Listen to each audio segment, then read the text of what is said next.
안녕하세요. 네, 안녕하세요. 네. 우리가 아침부터 예의 바르게 인사 안 하면 네. 예의 없는 것들이 되기 때문에 네네. 네.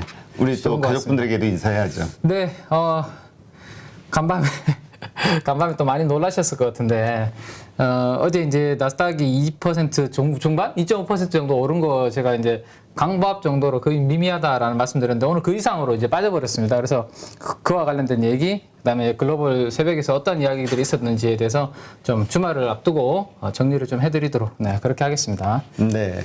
자, 일단 글로벌 지표들 하나씩 순서대로 볼까요? 네, 보기 전에 우리 대표님께서 조금 전에 이제 이렇게 힘들 때 이렇게 그냥 한 번씩이라도 좀 웃어야 에너지가 난다라는 말씀을 해주셔가지고 또 이제 오늘 새벽에 많이 이제 또 돌아다니고 있는 짤을 하나 그냥 가볍게 이거는 뭐 가지고 왔습니다. 아, 요새 힘들어 죽겠는데. 아, 네, 일단 네. 보여줘봐요. 예, 예. 그래서 이런 거 보시면서도 그냥 가볍게 아이고 저 정도로 지금 힘들구나 라는 거 보시면 될 것 같아요.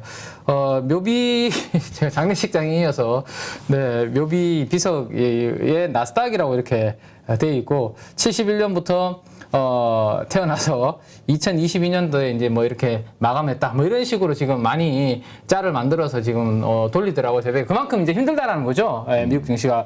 그리고 그 앞에서 이제 이 V자로 사진을 찍고 있는 분이 이제 파월. 네, 파월 의장으로 최근에 파월에 대한 신뢰가 많이 뭐 떨어졌다. 올가에서는 그런 이야기가 나오고 있는데 아무튼 뭐 이러한 부분들이 지금 그만큼 투자 심리가 지금 안 좋은 그런 상황이다라는 거 한번 보시고 지금부터 구체적으로 또 한번 시장에 대해서 이야기를 나눠보겠습니다. 네.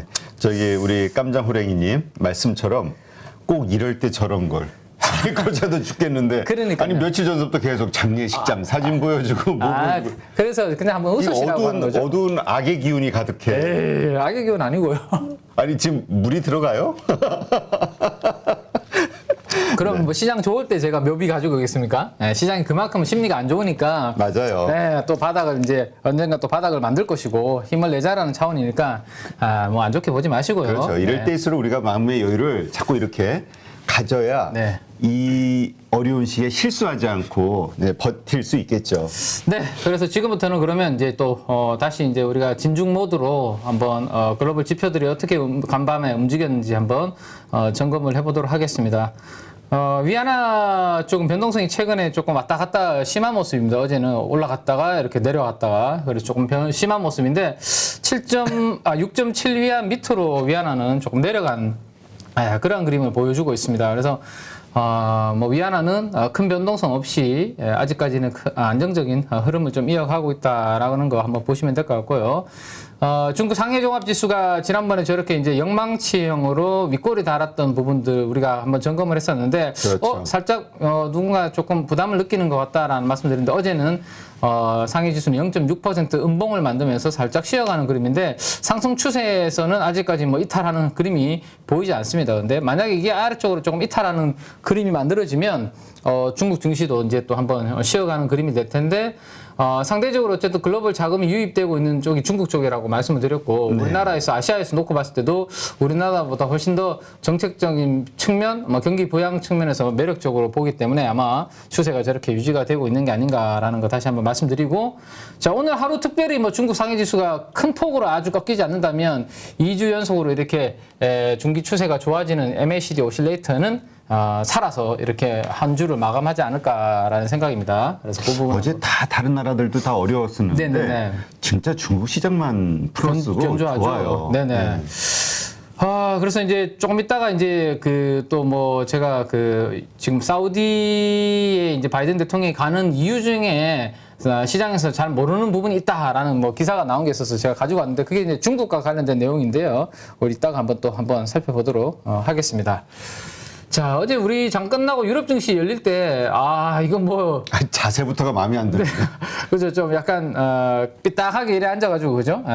좀 별로, 눈빛도 별로 마음에 안 들고 한데, 아무튼, 지금 푸틴의 주위 이제 측근들 입에서, 나오는 이야기들은, 조만간에 뭐 핵전쟁이 불가피하다 뭐 이런 이야기를 푸틴이 좀 하고 있다라는 소식이 어제 들려왔습니다. 그래서 뭐 결정적으로 타격을 먼저 가해야 된다 뭐 이런 이야기를 푸틴이 하고 있다라는 소식이 들려오면서 어제 유럽 증시 출발하면서부터 이 부분 영향을 좀 받고 출발을 한 것 같아요. 그래서 근데 이거 뭐 상상하기가 별로 좀 뭐 싫습니다. 근데 이게 그죠? 그러니까 뭐라 그래 많이 이거 공식화된 건 아니고 그냥 그렇죠. 루머죠. 루머. 네네. 계속 뭐 그 기사화돼서 이제 나오고 있는데 뭐 공식화된다면 주가가 여기에서 이 정도 하락이 아닐 것 같은데요. 아무튼 지금 어쨌든 노이즈가 러시아 우크라이나 쪽에서 노이즈가 뭐 잠잠해지는 것은커녕 계속 조금 노이즈가 계속 이어지고 있는 부분도 시장에 부담으로 작용을 하고 있고 또 하나 유럽 증시에 이제 한방 타격을 가한 것은.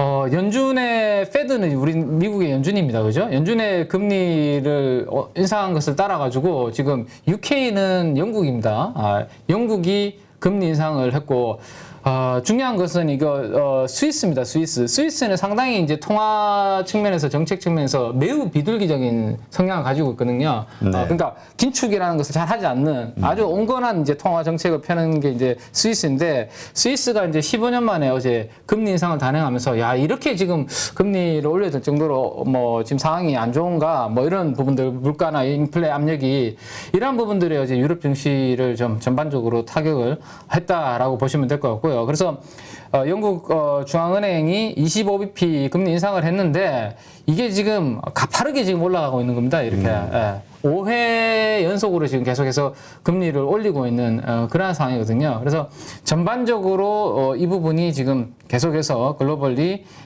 영향을 주고 있다라고 보시면 될 것 같아요. 물가가 올라가니까 금리를 따라서 올릴 수밖에 없는 그러한 상황인데 어제도 말씀드렸지만 그러면 이제 그 부채가 많은 나라들, 그 재정이 안 좋은 나라들, 그죠?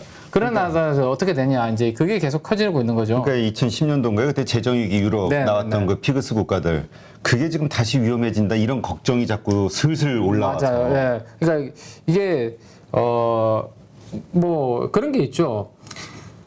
따라서 금리를 안 올리자고 하니까 자본이 이제 당연히 예를 들어서 독일이 있고 뭐 이렇게 있다면 뭐 어제 우리가 이탈리아 이야기했고 그죠? 독일 이야기했는데 독일이 만약에 금리를 올렸는데 우리가 부채가 너무 많아서 금리가 올리기 어렵다. 그러면 똑같은 상황이라면 안전한 독일 그다음에 금리도 높은 나라 쪽으로 자금은 빠져나가겠죠. 그래서 금리를 같이 올리자니 너무 부채 부담이 커지고 안 올리자니 자본 유출 부담이 커지고 이건 참 어떻게 할 수도 없는 그런 상황이 지금 유럽 내에서도 좀 달라지고 있는 상황인 것 같아요. 그래서 이 이야기가 이제 어제 오후에도 또다시 이제 나오고 있습니다. 어제 제가 이제 우리 8.15 방송에서 말씀드렸던 것처럼 유로존 위기가 좀 재현되는 거 아니야 뭐 이런 이야기들이 다시 지금 나오고 있고 이탈리아 금리는 8년 만에 지금 최고치 도달했다 뭐 이런 이야기들입니다. 그래서 뭐 또 하나 우리가 이제 뭐 불확실성이 이런 부분들이 좀 있는데 여기에서 우리 가족 여러분들이 좀 체크하실 수 있는 것은 이게 커지고 있는지 안 커지고 있는지를 알 수 있는 방법이 하나가 있거든요. 요거를 한번 여러분들께서 뭐 여러 사이트들이 많이 있습니다. 뭐 이코노믹스 사이트도 있고 있는데 한번 요 부분을 체크해 보시면 돼요. 남유럽 때 어떤 상황이 만들어졌냐 하면 유럽 내에서 가장 안전한 나라가 재정도 건전하고 안전한 나라는 독일의 분트체라고 독일 국채거든요. 네. 그래서 독일 국채와 피그스 어제 말씀하셨던 대표님 말씀하셨던 뭐 포르투갈이라든지 이탈리아라든지 뭐 스페인, 그리스 이런 국가들 간에 그 금리 스프레드가 확 벌어지면 이 뭔가 위험한 신호다. 왜냐하면 돈들이 어디 가겠습니까? 당연히 안전한 국채 쪽으로 독일 쪽으로만 가겠죠. 그렇죠. 그러면 독일 국채 가격은 올라가는 대신 금리는 빠질 것이고 여기에서는 돈이 빠져나오니까 채권 가격 떨어지고 금리는 폭등할 것이고 이 스프레드가 벌어지게 되는 거죠. 위험이 커지면 커질수록. 그래서 그때 당시에 얼마까지 벌어졌었냐면 이탈리아였던 것 같은데요. 이탈리아하고 독일의 스프레드가 500bp 이상으로 벌어졌습니다. 그러니까 5% 이상이나 국채의 거리가 벌어졌다는 거죠. 지금 아직까지는 거기까지는 아닌데요. 거기까지는 아닌데 만약에 이 유로존의 이러한 위기들이 다시 커진다라는 것을 우리가 여러분들께서 좀 업데이트해서 스스로 파악하시려면 독일의 국채 금리와 이들 국가들의 금리 스프레드가 벌어지는지 여부를 보시면 되고 만약에 그때 남유럽 재정 위기 때처럼 이렇게 벌어진다. 혹시나 400bp, 500bp 벌어진다. 그러면 또다시 시장에는 뭐 시스템적 위기까지 같은 이야기들이 또 확산될 수 있으니까 관심 있으신 분들은 한 주에 한 번씩이라도 적어도 체크해 보시면 되고요. 아니면 뭐 제가 또 체크해 드릴 테니까 굳이 또 여러분들께서 뭐 힘드시면 안 하셔도 되고 참고는 이런 것들로 참고할 수 있다라는 거 말씀드리겠습니다. 네. 네. 자, 그래서 이제 유로화 쪽 움직임을 좀 보면 영란은행, 뭐 스위스, 뭐 이런 쪽 유로존의 전반적으로 금리를 인상을 하고 올리니까 이렇게 유로화가 살짝 위쪽으로 방향을 틀어서 움직이는 그런 모습이 좀 나타났습니다. 오늘 새벽에는.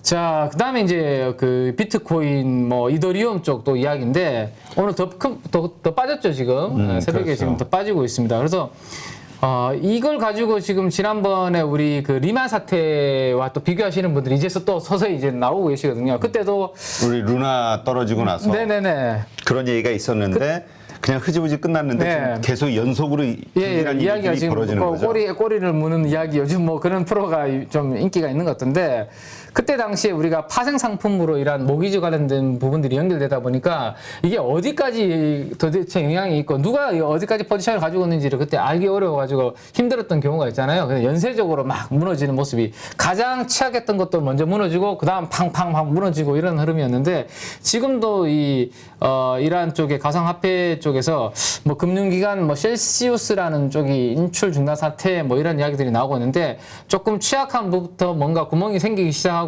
아직까지 이게 멈추지 않는 그런 상황으로 계속 이어지고 있고 오늘 뭐 이더리움 가격은 아주 큰 폭으로 하락 비트코인보다 더 빠졌고요. 이런 현상들이 지금 만들어지고 있습니다. 그래서 우리가 주 초반에 볼 때만 하더라도 그래도 23,000 정도 있었던 것 같아요. 비트코인이. 네. 근데 오늘은 21,000 깨고 지금 내려와 있는 상황입니다. 이 비트코인은 추가적으로 더 지금 하락을 했고 비트코인보다 더 지금 하락하고 있는 것은 이더리움 쪽입니다. 이더리움은 지금 거의 뭐 1000까지 지금 내려오고 있는 그런 모습인데 이게 이제 뭐 여러 가지 상품의 담보로서 이더리움을 좀 예치를 해야 일정 부분 또 이자를 주고 이러한 것들로 또 연결이 되어 있는 것들을 이더리움 역할이 많이 했더라고요. 그래서 이 부분에 또 취약성도 지금 좀 드러나고 있는 게 아닌가라는 뉴스들이 나오고 있네요.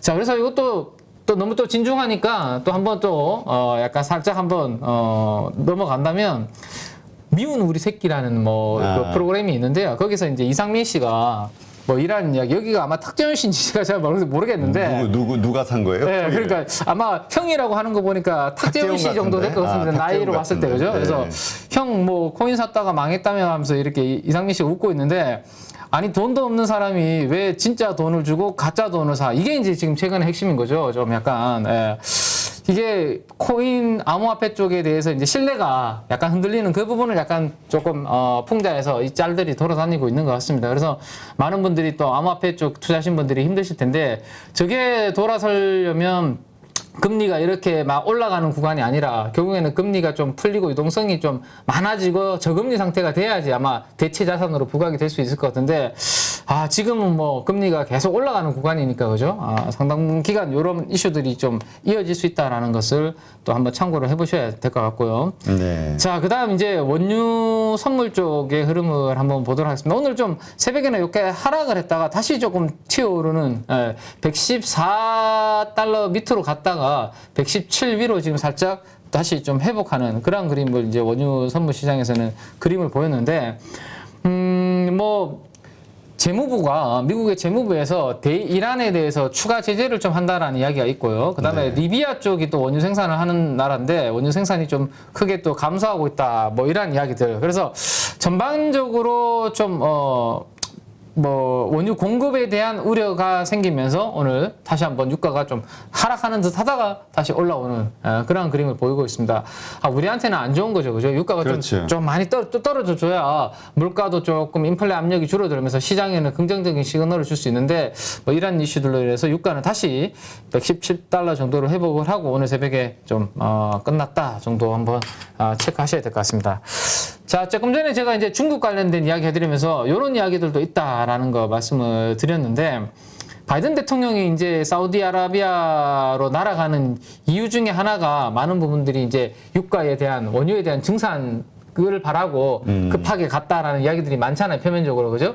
근데 미국의 이제 그 또 한 정치 전문 매체 폴리티코라는 쪽에서 이야기한 거는 이게 알고 보니까 중국 견제용으로 이제 가는 거다. 사람들은 이제 그 원유 때문에 가는 건데 그거 아니다라는 이야기를 하고 있습니다. 즉 사우디를 또 하나의 뭐라고 해야 되나, 우리 이제 공급망을 다시 재편을 하고 있잖아요. 그죠? 그쵸. 지금은 중국 쪽에 너무 많이 치우쳐져 있는 것을. 아니 그리고 상해에 그 네. 원유 거래소가 있잖아요. 네네네. 거의 그 위안화로 결제가 되니까. 네네.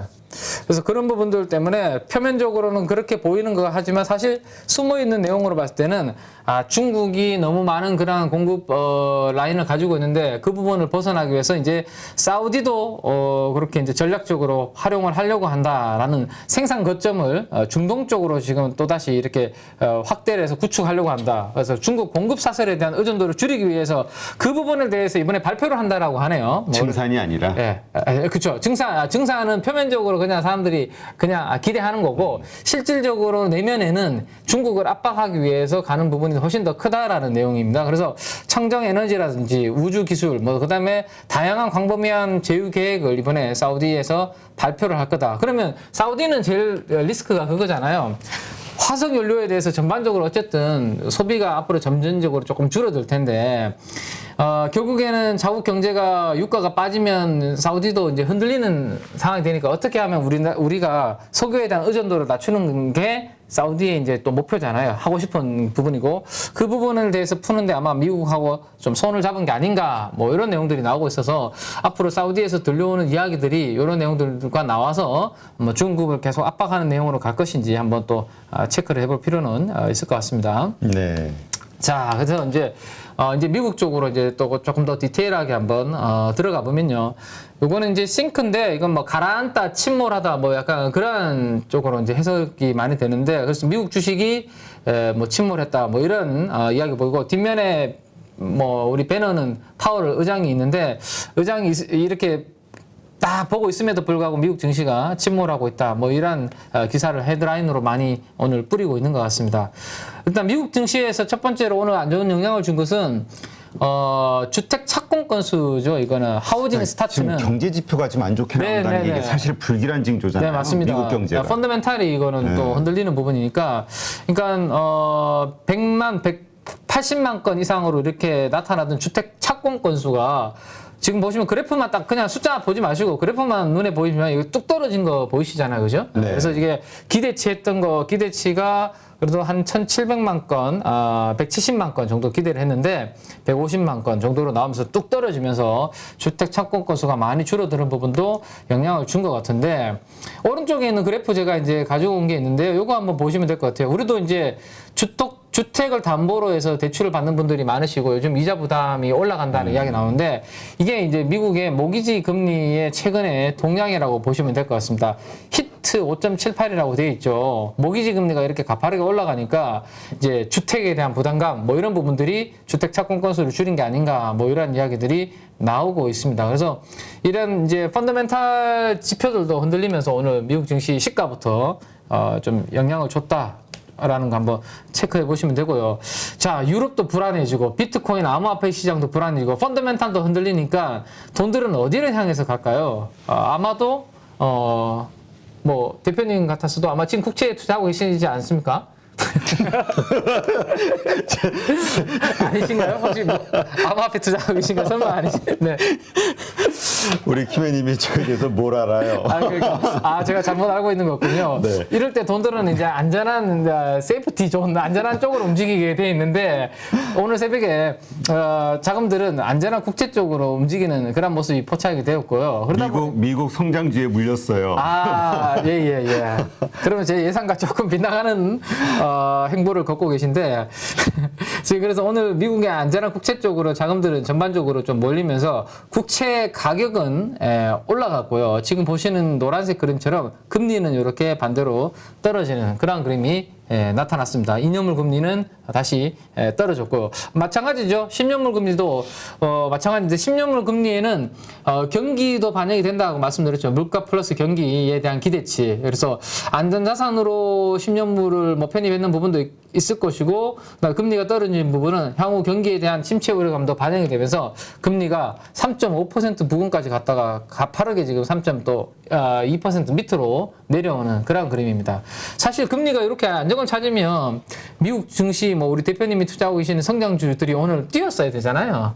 사실 놀리시는 거죠, 지금? 놀리는 게 아니라 아니, 나 지금 기분도 우울한데. 네네 놀리는 게 아니라 보통은 금리에 따라서 민감하게 움직이니까 금리가 이렇게 제 기분도 좀 민감해요. 예예 올랐어야 되는데 이게 전반적으로 오늘 불안한 가운데 안전자산 쪽으로 자금 쏠림이 나타난 부분 때문에 미국 증시의 전반적인 뭐 성장주 가치주 할 것 없이 다 하락하는 주식시장이 그런 모습이 좀 나타났습니다.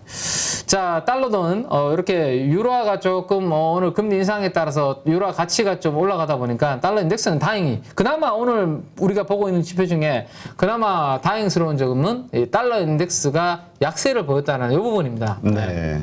105 정도에서 기록하던 달러 인덱스가 103까지 떨어졌으니까 어제 우리나라에서 이제 외국인 기관들이 제가 말씀드렸잖아요. 저 글로벌 매크로의 움직임 봤을 때 외국인들의 매도가 적어도 완화가 될 가능성이 높아 보인다 말씀드렸는데 양시장 어제 매수로 끝났거든요.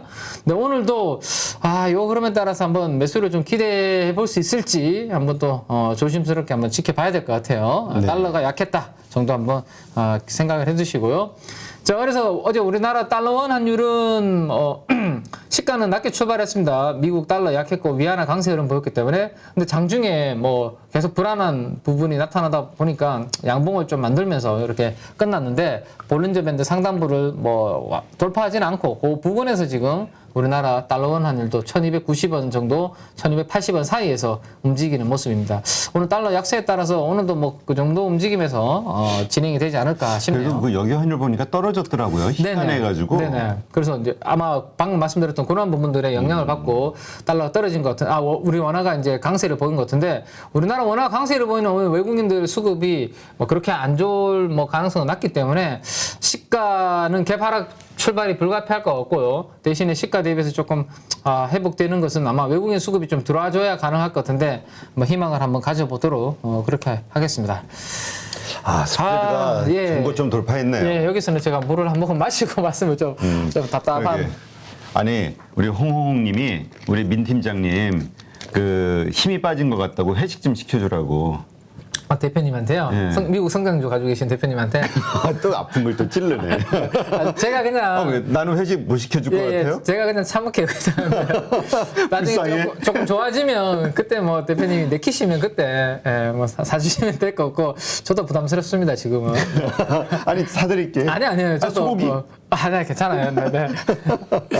자, 그래서 네. 미국 하이드 스프레드 좀 추세적으로 하락하면 그때 우리 웃으면서 먹을 날이 있지 않을까 싶고 지금은 긴장 모드로 가야 될 것 같습니다. 네. 어제 이제 미국 증시가 2.5% 상승했을 때 하이드 스프레드가 살짝 지금 보시는 것처럼 4.82로 어제 살짝 고개를 숙였잖아요. 네. 여기 보시면 고개 숙였었는데 요거 가지고 우리 하루 가지고 판단하기는 조금 이르다. 그래서 추세적으로 주간 단위로 빠지는지 조금 더 확인하고 여전히 보수적으로 그냥 어제는 대응하자라는 말씀 드렸는데 저는 오늘 하루 만에 이렇게 튈지는 사실 예상을 못했습니다. 그렇죠. 네, 전고점을 한 방에 뚫어버렸고요. 지금 5.17까지 오늘 쏟아버렸거든요. 자, 그러면 이게 어떻게 되냐면 아직까지 2020년 3월 달이 이 미국 하이드 스프레드가 10% 정도까지 올라갔었는데 거기에 비하면 아직까지는 좀 낮은 수준이라고는 하지만 최근 들어서 가장 높은 수준으로 지금 미국 하이드 스프레드가 지금 올라오고 있거든요.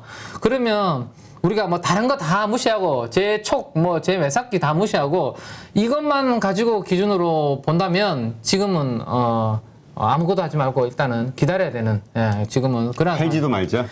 파는 거는 뭐 오늘처럼 내려갈 때 이렇게 뭐 시가에 갭 하락해서 내려갈 때 파는 것보다는 뭐 예를 들어서 중간중간에 어제 같은 상승은 분명히 한 번씩은 나올 거라고 생각되거든요. 네. 그러면 그럴 때를 노려서 내가 가지고 있는 종목 중에서도 여러 종목들 중에서 이 정도 손실은 내가 한번 감내하고 팔아도 손절 처리를 해야 되겠다라는 그런 종목들이 있다면 어제처럼 반등을 줄 때 파는 게 맞지 오늘처럼 이렇게 시가부터 이렇게 낮게 너무 갭 하락 출발하는데 거기에 들어가서 또 패닉 세일을 하기에는 지금은 아닌 것 같고 위치가 근데 왜 그러냐면 네. 현실적으로 패닉 세일을 할 수밖에 없는 심리를 네, 왜냐면 만들죠.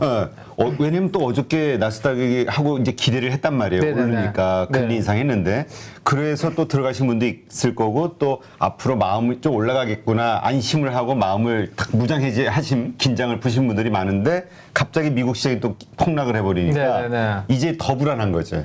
이러다 보니까 이제 패닉 셀이 나올 수 있는 거죠. 네, 그러면 이제 이렇게 시장이 안 좋을 때 그리고 하이드 스프레드가 이렇게 불안하니까 우리는 조금 기다리자 보수적 대응을 하자라고 말씀드렸음에도 불구하고 만약에 들어가신 분이 계시다면 본인만의 원칙과 기준을 설정하고 저는 들어가셔야 되는 게 맞다라는 생각이거든요. 뭐냐 하면 제가 주 초반에 반도체 기판 관련돼서 설명을 드렸던 것 중에 하나가 기술적으로 설명을 드렸던 것 중에 하나가 심텍이라는 기업이 하나가 있었는데 다른 종목들 대비해서 심텍은 최근에 만들어진 갭을 메우지 못하고 200일선에서 움직이고 있는데 만약에 이번 주 금요일까지 그 갭을 메우지 못하면 추가적으로 더 하락할 수 있으니까 만약에 내가 들어간다면 금요일 날까지 이 갭을 메우지 못하면 바로 일단은 짧게 자른다라는 생각을 칼같이 자른다라는 생각을 가지고 적어도 이런 상황에서는 들어가야 된다는 거죠. 그러니까 이게 비단 심텍뿐만 아니라 어떤 종목을 이렇게 불안한 상황에서 여러 가지 안 좋은 신호가 나오는 구간에서 내가 들어간다면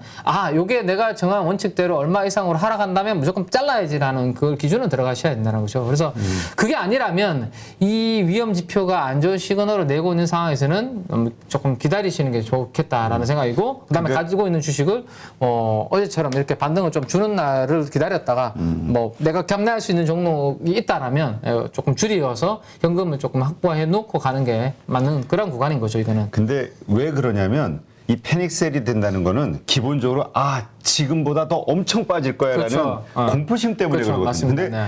아직은 모르는 거잖아요. 네, 우리가. 모르죠. 네. 모르는데 지금 움직이는 분위기와 이 지표의 방향성으로 봤을 때는 일단 하방 쪽의 가능성은 조금 더 높게 열어놓고 봐야 되기 때문에 그리고 10%까지 지난번에 이 하이드 스프레드가 올라갔던 구간까지 갈지 아니면 오늘이 고점이 돼서 빠질지는 누가 알겠습니까 이거를 그죠? 그렇죠. 그렇기 때문에 어쨌든 불확실성이 있는 구간에서는 적어도 너무 공격적인 대응은 자제하시는 게 맞고 어제 말씀드렸던 그렇게 만기 자금을 가지고 베팅하는 것은 더더욱 지금은 시한부 자금 있죠. 그러니까 그런 부분들을 가지고 투자하시는 거는 적어도 조심하셔야 되지 않을까라는 거 기억을 하시고 그래서 투자 심리도 오늘 급격하게 다시 조금 안 좋아지는 그림입니다. 어제는 한 20 정도 수준이었는데 오늘 다시 거의 14까지 한 방에 이렇게 많이 빠졌네요. 많이 이제 미국 투자자들의 심리도 왜냐하면 파월의 그 FOMC 이후에 불확실성 해소로 잠깐 들었다가 다시 밑으로 빼버리니까 아마 많이들 불안해 하시는 것 같고요.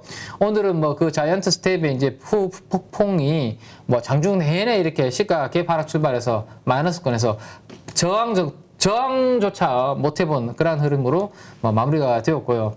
월마트 정도만 오늘 파란색이 좀 보이네요. 그죠? 월마트 한 정도. 1% 올랐더라고요. 네, 1% 정도 보이고 나머지 거의 다 큰 폭으로 하락하는 에너지 관련주들도 마찬가지입니다. 그러니까 에너지 관련주들이 저렇게 떨어졌다는 거는 역시 경기 침체, 네, 그 부분도 수요가 반영이- 줄을 네, 것이다. 이 네. 걱정인 거죠. 네, 그리고 대표적으로 원유도 사실 안전자산으로 분류되지는 않죠, 그죠? 그러니까 전반적으로 모든 자산에서 오는 그러니까 위험 회피 심리가 반영이 된 하루였다라고 보시면 될 것 같습니다. 자, 마지막으로 그러면 이제 미국 증시 투자하시는 분들을 위해서 제가 에너지 분석을 매일매일 이제 일봉으로 해드리고 있는데 어제 제가 저 일봉을 하나 만들어진 걸 보고 그때 말씀하신 거를 우리 방송을 들으신 분들 기억하실 거예요, 그죠? 2% 그 숫자에 만족하지 않고 저는 저 갭 노란색 구간을 적어도 닫았으면 조금 긍정적으로 볼 수 있을 건데 그 갭을 닫기는커녕 살짝 윗꼬리를 달아버리고 오히려 밀렸기 때문에 추가 하락 패턴으로 이거는 아직까지 상승의 에너지를 보기 어렵다라는 말씀을 드렸었고 오늘은 그 밑으로 다시 이렇게 내려오는 그림을 만들어 버렸습니다. 그래서 첫 번째 여기 횡보하는 구간의 첫 번째 저항, 그 다음에 두 번째 갭 만든 거, 그 다음에 3번 이 갭 모든 저항이 그대로 열려있는 상황에서 밑으로 오늘 한 단계 더 추락했기 때문에 미국의 주가는 지수는 여전히 하방 포지션이 강하다라는 것을 염두를 해두셔야 될 것 같습니다. 그래서 주봉 기준으로 중국과 다른 모습이죠. 2주 연속으로 에너지가 안 좋은 그림으로 더욱더 음봉의 길이가 길어지고 있기 때문에 여기에서는 우리가 뭐 특별히 공격적으로 자신 있게 뭐 배팅을 하기에는 좀 부담스러운 그런 모습이 좀 마무리가 되었습니다. 자, 우리나라 이제 업종 흐름으로 원래는 들어가야 되는 순서인데요. 들어가기 전에 우리나라 코스닥 차트, 일봉 차트를 제가 한번 확대를 해서 가지고 온 게 있어서 요거 한번 보도록 할 텐데요.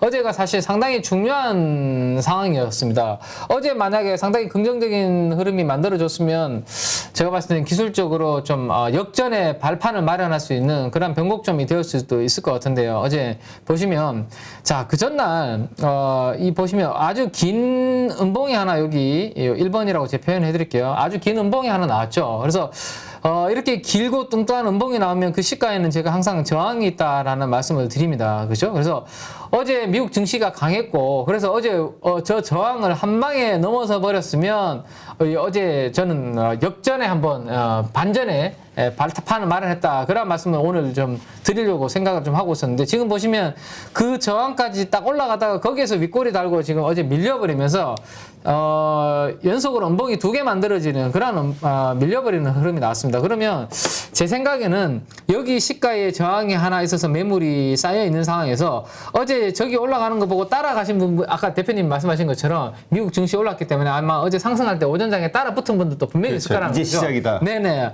근데 거기에서 어제 어제 오후장에 빠져버리니까 팔지 못하고 저는 쌓인 악성 매물이 여기 구간에서 더 크게 만들어졌을 가능성이 높을 것 같아요. 그래서 적어도 코스닥 기준으로 어제 만들어진 윗꼬리 위치, 그 다음에 그 전날 만들어진 시가의 이 저항을 넘어서지 못하면 당분간 우리나라 이 코스닥도 상당히 안 좋은 에너지가 기술적으로 말씀드리는 겁니다. 이거는 펀더멘탈을 제외하고, 그래서 기술적으로 그러한 저항이 중첩되어 있는 상황이고, 오늘 시가 갭 하락 출발하게 되면 아마 신용담보 부족 매물, 신용담보가 최근에 가파르게 좀 떨어지고 있거든요. 지금 주가 이렇게 큰 폭으로 하락하면서 그동안은 별로 안 빠졌었는데 신용담보가 요즘은 신용담보가 좀 줄어들고 있습니다. 그래서 시가 갭 하락하면 오늘 아마 그런 물량들이 더 출회가 될 가능성이 높아요. 그래서 갭 하락 출발 이후에 한번 그 물량이 한번 조금 선바뀜이 나타나야 우리가 바닥이 나타날 수 있다라고 말씀드렸는데, 이번 주 다음 주 초가 아마 가장 그 클라이막스가 되지 않을까라는 생각을 한번 해보는데, 어쨌든 한번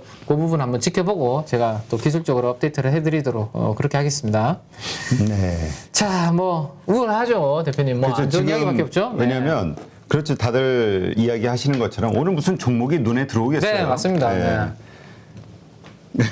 오늘 김혜님, 우리 민 팀장님 그 속이 타는 날이야. 계속 물만 마셔. 네, 내가 오늘 제일 많이 마시는. 아니 그냥 한 반 통 다 마셔요. 일단. 하나 더 드릴게. 네, 8일을 방송하면서 제가 물을 이렇게 몇 모금 마신 적이 거의 없던 것 같은데, 오늘은 거의 4모금째 지금 마시고 있는 것 같은데, 그만큼 저도 지금 속이 많이 좀 타고 저보다 훨씬 더 그렇죠. 우리 8일 가족분들 속이 많이 타실 것 같아서 제가 많이 걱정이 됩니다. 오늘 같은 날은 진짜. 자, 그래도 일단 어제 하루 시장은 또 어떻게 자금들이 이동했는지에 대해서 우리가 또 업데이트는 또 매일매일 거르지 않고 또 해야 되니까, 또 혹시나 모르는 반격이 나왔을 때 어디에 우리가 또 중점적으로 또 관심을 둬야 되는지 이런 부분들을 미리 공부는 해야 되니까. 아니 근데 우리가 너무 쏠림 현상 가질 필요 없어요. 지금 너무 우리가 그냥 한국 시장 오늘 폭락할 거야, 아니면 뭐 계속해서 이게 어떤 하락의 시작일 거야, 이렇게 너무 단정지어서도 안 되니까. 그렇죠. 그건 아무도 알 수 없는 겁니다. 지금 단지 오늘 시점에서는 미국의 여러 가지 환경들 때문에 좀 불안한 거고. 그렇죠. 네. 그러나 이건 또 가끔씩 우리 한국 시장도 디커블링 될 때도 있으니까. 그렇죠. 네. 그러니까 일단은 너무 불안해. 혹은 또 다음 주에 다시 반등이 여러 가지 상황이 있으니. 오늘 또 우리 장중에라도 해외 쪽에서 긍정적인 소식이 아주 뭐 큰 호재가 딱 만약에 나와가지고 반전이 오늘 우리나라 장중에도 만들어질 수 있는 거고, 그건 아무도 모르는 거죠. 네. 그렇죠. 그리고 단지 이제 지금 여러 가지 지표가 하락 쪽에 무게감이 실리고 있다는 거, 이 정도로 이렇게 현실을 좀 인정하시는 게, 파악하시는 게 좋을 것 같아요. 너무 공포심에 질리면 그렇죠. 네. 당연히 다 빠질 거라고 생각하고 또 실수를 할 수 있으니까. 네. 네, 가시죠. 자, 네. 그래서 또 어제 또 자금의 이동 쪽의 흐름을 한번 보시면, 그래서 어제는 한 4곳 정도가 조금 동시에, 기관과 외인들이 동시에 선택한 종목들, 업종들이 좀 보였던 것 같습니다. 일단 기타 자본재 쪽이 좀 있고요. 기타 자본재 쪽은 항공 쪽, 방산 쪽이 이들 쪽에 주로 많이 있다라는 말씀을 드렸었죠. 최근에 뭐 나로 그 2차 발사, 누리호. 누리호. 네, 누리호 2차 발사가 또 약간 뭐 기후 이상 때문에 발사 안 됐다가 또 센서 이상 뭐 이것 때문에 좀 연기가 되고 있는데, 그래서 주가가 좀 뭐 실망감 아니면 또 그 이벤트가 가까워지면서의 차익 실현 물량 때문에 주가 좀 빠졌었거든요. 지금 그 관련주들이. 근데 오히려 이제 기관과 외국인들은 주가 좀 조정 받으니까 다시 좀 사들어오고 있는 그런 종목 흐름이고, 뒤에 이제 어떤 종목들을 샀는지는 리스트로 보여드리도록 그렇게 하겠습니다. 그 다음에 어제 특징적인 것은 시장이 이렇게 불안불안한 상황에서 제가 이제 말씀드렸던 것 중에 하나가, 가장 시장에 좀 자금이 집중되고 있는 것들은 오히려 성장이 그래도 그나마 확실하게 보이는 자신감 쪽인 2차전지 쪽으로 그나마 자금들이 들어오고 있는 것 같아요. 그래서 전기 제품, 화학업종, 이곳이 2차전지, 소재, 장비 뭐 이런 쪽들이 좀 분포가 이쪽으로 돼 있거든요. 그래서 여기에 대해서 기관과 외국인들이 공통적으로 들어오고 있다. 조금 이따가 리스트는 한번 보겠습니다. 자, 그 다음에 마지막으로 이제 전자장비 쪽이 기관과 외국인들이 공통적으로 들어오고 있는 쪽이다라고 한번 보시고, 그 다음에 어떤 쪽으로 들어왔는지 구체적으로 한번 리스트를 한번 살펴보겠습니다. 자, 기타 자본재 쪽은 이제 항공 방산 관련된 그러한 종목들이 많이 들어가 있다라는 말씀을 드렸는데요.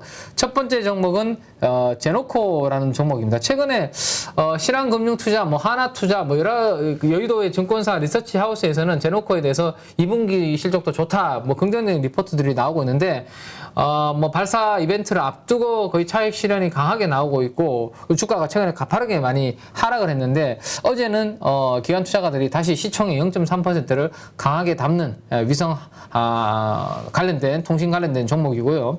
그 다음에 하나 에어로스페이스, LIG 넥스원, 한국항공우주가 빅3죠. 우주항공 방산 관련해서는 빅3 관련주인데, 이 세 종목 다 고스란히 고점 대비해서 주가 조정을 지금 최근에 좀 받았는데, 다 기관들은 바스켓으로 담는 그런 모습입니다. 오히려 조금 중장기 관점으로 최근에 이 기관들은 담는 게 아닌가. 왜냐하면 방산이 지금 K방산이라고 해서 결국에는 이제 이쪽은 상당히 좀 롱통 긴 관점에서 좋은 쪽으로 지금 다들 보고 계시거든요. 저도 마찬가지입니다. 그래서 그 관점에서 가격 조정 받으니까 조금 들어오고 있는 게 아닌가라는 거 한번 체크를 해보시면 될 것 같습니다. 그래서 방산 관련주들이 최근에 주가 많이 오를 때 못 따라가신 분들, 내가 방산 관련주들 너무 빨리 내리신 분들, 그래서 속상한 분들이 계셨을 텐데, 이렇게 기관들은, 외국인들은 주가가 조정받으니까 좀 담고 있다라는 거 생각하시고, 뭐, 전 세계 증시가 흔들리고 우리나라 증시가 또 흔들릴 때 내가 방산주 없는 분들은 이번을 기회로 담아볼지에 대해서 주말에 한번 최근에 나온 리포트도 공부해 보시고, 실적이 앞으로 좋아질지 이런 부분들 한번 업데이트를 해보시면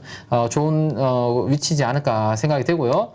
자, 그 다음에 전기 제품 업종이라고 분류가 되어 있는 FN가이드에서 여기에서 이제 기관 매수 강도 상위 종목들을 보니까, LNF, 이거는 2차전지 양극재 쪽이죠. 그렇죠. 네, LG화학 쪽으로 많이 하고 있고, 테슬라 향으로 많이 들어가고 있는 쪽입니다. LNF 쪽으로 가장 강하게 매수 강도가 들어왔고, 2차전지 장비주 쪽에서는 제가 많이 말씀을 드리고 있는 수주 잔고 대비해서 시가총액이 얼마 정도의 비중이 있는지가 중요하다는 말씀드렸는데, 수주 대비해서 시가총액, 그러니까 시가총액 대비해서 수주 잔고가 1% 정도 아직까지 많이 보유를 하고 있는 PNT, 롤투롤 장비라고 말씀드렸습니다. 이쪽으로 기관들은 여전히 가장 강하게 관심을 좀 가지고 있다라는 거 생각을 하시면 됩니다.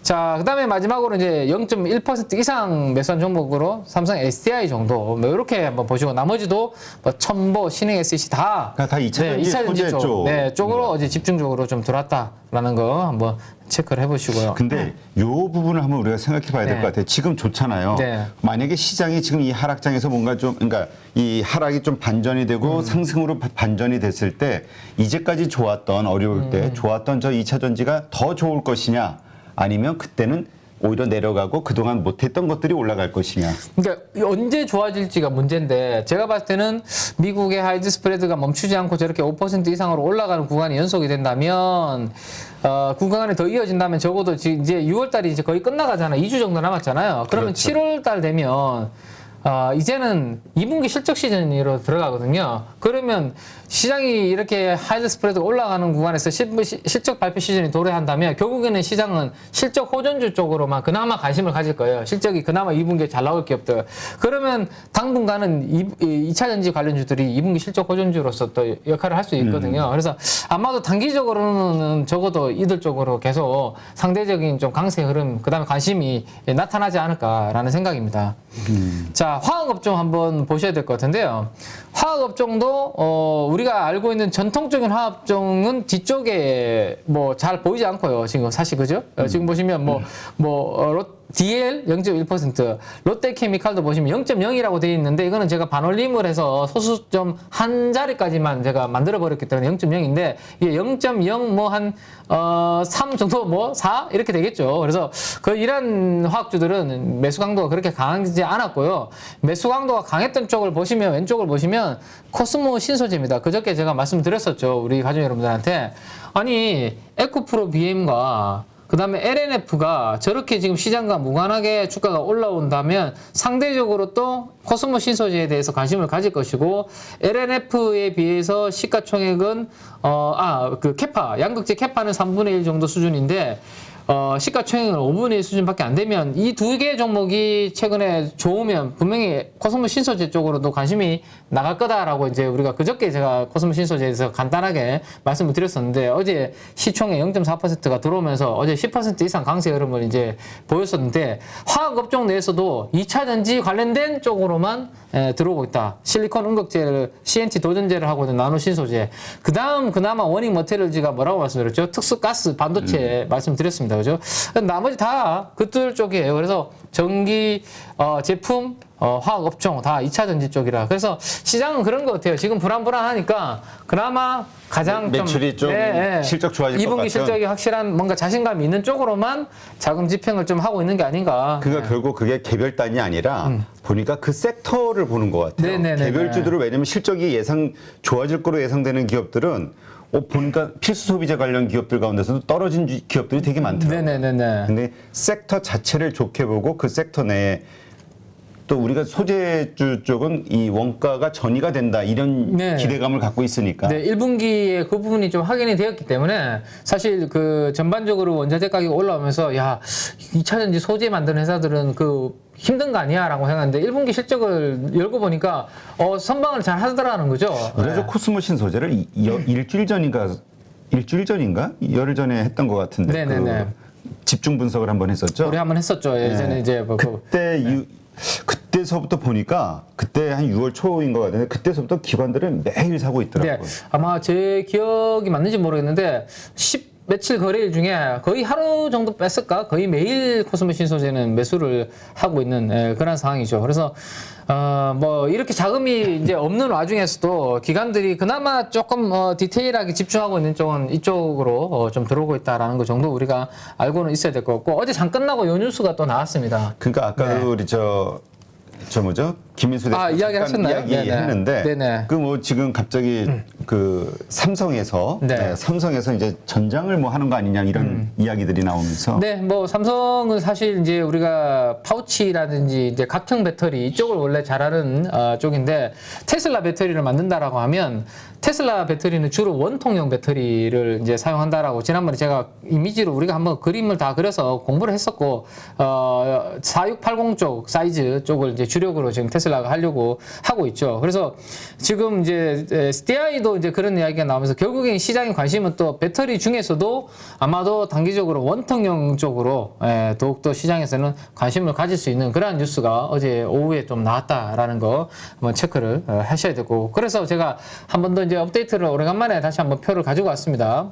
우리가 예전에 다 공부 한번 했었죠. 원통형 배터리가 올해 시장에서는 좀 성장성이 강하게 나올 것으로 생각되는데 테슬라 때문에 LG 에너지 솔루션도 그렇고 삼성 SDI도 그렇고 다 이제 테슬라 향으로 원통형 배터리 수주를 지금 받고 있기 때문에 원통형 배터리 관련주에 대해서는 여러분들께서 한번 시간을 내셔서 다시 한번 또 공부 못하신 분들은 하실 필요가 있고 최근에 이 중에서도 상당히적으로 주가가 견조한 종목은 우리가 예전에 공부를 했던 니켈 도금 강판을 국내에서 유일하게 원통형 배터리 관련된 니켈 도금 강판을 하고 있는 TCC 스틸입니다. 주가 차트를 한번 보시면 아시겠지만 최근에 코스피 코스닥이 다 우하향 그림을 그리고 있음에도 불구하고 TCC 스틸은 주가가 거의 조정 없이 견조하게 지금 좀 버티고 있는 그런 상황이거든요. 그 이유는 간단하게도 지난번에 말씀드렸지만 최근에 4월달, 5월달 수출 데이터가 나오고 있는데 아주 견조한 수출 데이터가 나오고 있습니다. 그러면 당연히 2분기 실적에 대한 기대치가 니켈 도금 강판 쪽에 좋아지겠죠. 그래서 아마 TCC 스틸 쪽으로 수급도 들어오고 있고 2분기 실적 호전주 쪽으로 관심을 좀 두고 있는 게 아닌가라는 겁니다. 그래서 원통형 배터리 밸류 체인에 대해서는 또 오늘 상대적으로 시장에서 선방을 좀 해줄 수 있을지 그런 부분들도 한번 체크해 보시면서 TCC 스틸을 중심으로 해요. 상신 EDP라든지 신흥 SEC 이렇게 뭐 원통형 배터리에 캔이라든지 뭐 어셈블리를 만드는 이런 기업들 한 번씩 쭉 한번 주말에 체크를 해보시는 거 그나마 뭐 공부하실 포인트가 되지 않을까 싶네요. 자, 그 다음에 이제 전자장비 사무용 전자제품으로 분류가 되어 있는 업종이 있는데요. 이쪽은 기관 매수 강도가 어느 쪽으로 집중이 되고 있는지를 보니까 이틀 전이었나요? 3일 전에 제가 반도체 기판 이야기를 해드리면서 채팅창에서 이제 보시고 우리 대표님이 질문을 하나 주셨는데 코리아 서킷은 어떻게 생각하시나요? 라고 이제 그때 필명도 제가 정확하게 이제 가족분 필명을 기억합니다. 이쁜이님이라고 필명을 이야기해 주시면서 코리아 서킷도 한번 봐주세요라고 해서 차트 열어서 제가 봐드린 적이 있는데 그때 저는 조금 부정적인 말씀을 드렸었거든요. 왜냐하면 5월달인가 4월 말에 이 삼성전자에서 부품 공급 라인을 좀 다각화하겠다라는 발표를 했었고 우리뿐만 아니라 대만과 중국 업체들한테 더욱더 이제 공급 라인을 늘리겠다라는 발표를 하면서 제가 그때 반도체 기판 중에서도 스마트폰 쪽으로 HDI 기판과 같은 이렇게 조금 저부가 가치 기판을 하고 있는 코리아 서킷과 같은 기업들은 조금 불리할 수 있기 때문에 기판 내에서 코리아 서킷을 조금 안 좋게 봅니다라는 말씀을 드렸었거든요. 근데 이제 채팅창에서 약간 대덕전자하고 코리아 서킷 중에서 코리아 서킷을 이제 제 이야기를 듣고 선택하셨다라는 그 부분을 제가 듣고 조금 아쉬워서 안타까워서 저는 이 부분을 안 좋게 본다라고 말씀드렸다라는 거 다시 그때 말씀드렸는데 어제 기관들은 코리아 서킷에 대해서 오히려 시총의 0.56%를 어제 담는 모습입니다. 그래서 내가 잘 파악하지 못하고 내가 모르는 부분이 있나 싶어서 어제 저녁에 밤에 제가 다시 한번 찾아보고 또 제가 애널한테 콜도 해보고 했는데 아직까지는 변화된 게 별로 없더라고요. 제가 생각하고 있는 부분에 있어서 그래서 코리아 서킷에 대해서 저는 뭐 아직까지 계속 부정적이다. 예, 저는 조금 아직 보수적으로 저는 보고 있습니다. 그래서 기관들이 어제 좀 수급이 들어오면서 어제 강세를 조금 보였는데 혹시나 제가 또 놓치고 있는 부분이 있을 수 있으니까 계속 체크를 해서 변화되는 모습이 있으면 기업 내에서 꼭 반드시 제가 또 알려드리도록 그렇게 하겠습니다.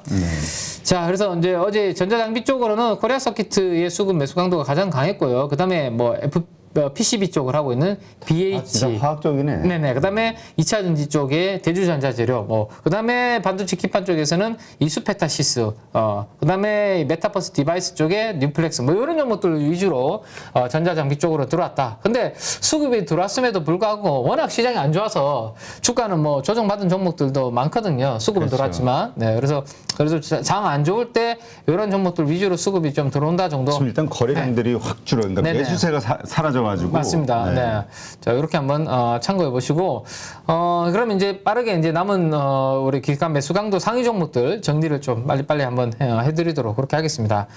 하나마이크론 우리가 업데이트를 최근에 계속 하고 있는데 하나마이크론은 어제도 기관 매수 강도가 강하게 들어왔습니다. 그래서 낙폭이 큰 구간에서 조정이 전반적으로 IT 소부장을 받고 있는 구간에서 하나마이크론을 집중적으로 기관들은 좀 편입하고 있는 부분 참고를 좀 하셔야 될 것 같고요. 그 다음에 SM은 역시 이제 뭐 에스파 쪽 모멘텀을 보고 계속 수급이 좀 들어오고 있는 것 같습니다. 네, 뭐 그 부분. 그 다음에 조금 전에 체크했던 종목들도 눈에 보이니까요. 한번 보시면 될 것 같고. 바이오 쪽이 들어온 종목이 뭐 한두 개씩 보이는데 여기 보시면 바이오 플러스라는 종목이 있죠.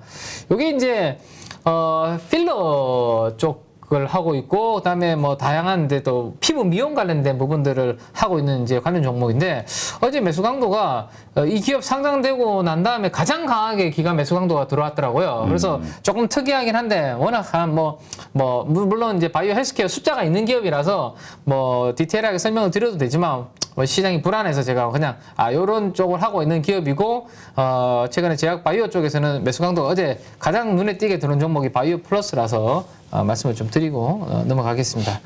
자, 그다음에 이제 사모펀드인데요. 그나마 다행인 게 사모펀드가 최근에 매도하다가 이틀 연속으로 매도가 멈췄고 매수로 지금 돌아섰거든요. 네. 저 가운데서 3호가 네. 아까도 기관들이 산 종목 가운데서 버킷 스튜디오가 눈에 들어왔었거든요. 네네네네. 3호가 제일 많이 샀네. 버킷을. 네네네. 버킷 스튜디오 사모펀드가 0.4% 비중으로 좀 편입을 하고 있는 모습이고 뭐 SM 우리가 최근에 좀 공부를 했던 종목이 이런 종목들 위주로 사모펀드도 좀 수급이 좀 들어오고 있는 모습이고 그다음에 네오이즈에 대해서 꾸준하게 조금 사고 있고 PNT 이 정도가 3호의 좀 특징적인 흐름 정도 체크해 보면 될 것 같아요. 그다음에 연기금이 어제 코리아 서킷을 가장 많이 담은 주체 역할을 했네요. 그죠? 연기금에서 가장 그렇게 강하게 좀 들어온 모습이다 정도 한번 보시고 넘어가도록 그렇게 하겠습니다. 자, 그 다음에 이제 투신 쪽의 흐름은 보면 투신도 바이오 플러스를 이렇게 같이 좀 담는 모습이네요. 그죠? 투신도 바이오 플러스 좀 들어오고 있고 그 다음에 기타 좀 특이한 종목이라고 할 게 없고 우리가 늘 좀 보던 종목들 위주로 투신도 좀 들어오는 그러한 그림 정도 체크하시면 될 것 같고 외국인들은 비료라든지 태양광 관련된 종목들 이런 종목들 위주로 어제 조금 수급이 좀 들어오는 모습 S에너지도 그렇고요. 좀 틈새로 좀 들어오고 있는 정도 체크를 해보시면 될 것 같습니다. 자, 이제 매도 쪽을 한번 보겠는데요. 유니셈이라는 종목에 대해서 한 0.7% 정도 매도가 나는데 이건 IT 쪽의 장비, 반도체 장비 쪽을 하고 있는 기업인데 스크러버 쪽 이런 쪽을 하는 기업인데 매도 강도가 좀 세게 나왔다라는 거 한번 참고해 보시면 될 것 같고 그다음에 대덕전자에 대해서 어제 사모펀드에서 시총 0.2%를 어제 또 비중을 줄이는 모습입니다. 유안타 증권에서 최근에 대덕전자와 이스페타시스에 대해서 2분기 실적 추정 상향 조정시키고 그다음에 목표 주가도 이렇게 투자 의견도 긍정적으로 냈다라는 거 이번 주 중에 제가 이제 보고서 보여드리면서 말씀드렸는데 오히려 사모펀드에서는 어제 비중을 좀 줄이면서 주가가 조금 밀리는 그런 그림이 나타났는데 오늘은 또 조금 회복을 할지 그 부분 한번 지켜봐야 될 것 같고요. 연기금 쪽에서는 YG 엔터에 대해서 이제 매도를 하네요. 그러니까 지금 엔터 4인방 중에서도 수급이 좀 엇갈리는 게 SM과 JYP 쪽으로는 그나마 조금 들어오고 있고요. 그다음에 실적에 대해서 그다음에 모멘텀이 조금 부족한 YG 엔터와 그다음에 그 하이브 쪽으로는 매도가 조금 나오는 이 정도 그림 정도 엔터주 쪽에서는 움직임이 나타나고 있다라는 거 한번 체크를 해보시면 될 것 같습니다. 자, 그다음에 이제 투신 쪽 흐름. 신송. 네. 신송홀딩스. 네네. 어제 우리 매도. 말씀드렸던, 네네. 저 우리 가족분들 저런 데 들어가 있을까 봐 자꾸 걱정이 돼가지고. 네. 신송홀딩스는 또, 어제, 우리가 잠깐 한번 말씀드렸는데 오늘은 바로 또 매도가 이렇게 좀 나오는 그런 모습이네요. 기관 투자자들도 갈피를 잡지 못하고 이렇게 저렇게 왔다 갔다 하는 그런 모습을 보여주고 있습니다. 자, 마지막으로 이제 한 가지만 좀 말씀드리면, 지금 시장에서 이제 그 유로존 재정 위기 이야기하고 있고 그다음에 중국 쪽도 이제 이야기가 나오고 있는 것 중에 하나가 미국이 왜 저렇게 자이언트 스텝을 하고 있을까 부분인데 결국에는 이제 자본 이탈 이런 부분들에 대해서 걱정을 많이 하고 있는 것 같아요. 우리나라도 마찬가지입니다. 다음 달에 미국에서 자이언트 스텝으로 만약에 0.75%포인트를 올리게 되면 우리나라 금리보다 더 높아지는 금리 역전이 만들어지게 되죠. 그러면 다시 한번 말씀드리지만 똑같은 내가 돈을 가지고 있는데 더욱더 안전한 나라가 있는데 근데 거기에 금리가 더 높아. 그러면 돈들은 거기에 당연히 이동을 하는 게 당연한 거거든요. 돈들은 당연히 금리가 높은 구간으로 위험도가 똑같다라고 예를 들면. 근데 한국과 미국을 비교했을 때 부도가 어느 나라가 먼저 날까라는 거 생각했을 때 당연히 미국은 부도가 안 나고 우리나라가 먼저 난다면 더 빨리 나겠죠. 상황이 금융위기가 온다면. 그래서 돈들이 자꾸 빠져나갈 수 있는 그러한 환경들이 불안해지는 환경이다. 그래서 제가 금융통화위원회 일정을 가지고 왔는데요.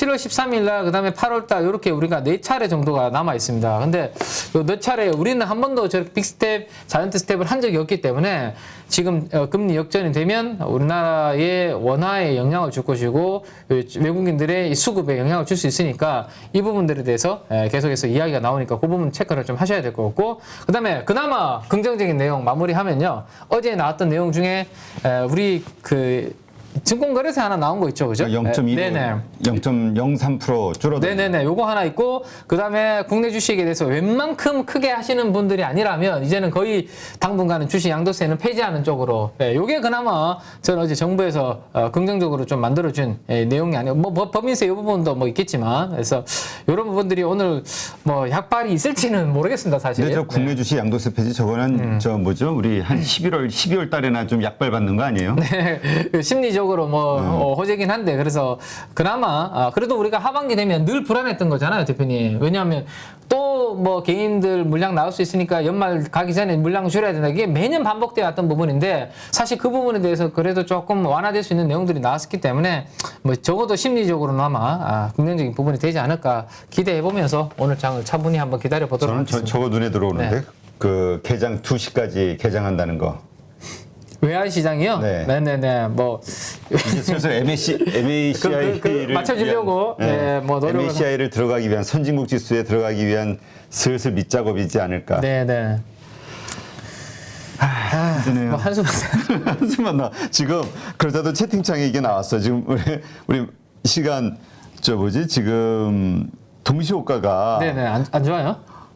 지금 거의 70포인트 거래소. 그러니까 2,380. 이거 이제 반대매매 물량 아니냐. 그렇죠. 이러니까. 맞아요. 네. 반대매매. 제가 최근에 저희 회사에서도 역대급으로 거의 해당하는 반대매매가 최근에 나왔다라고 말씀드렸죠. 근데 그게 오늘 아마 시가에 그 부분 영향이 있을 것 같습니다. 네.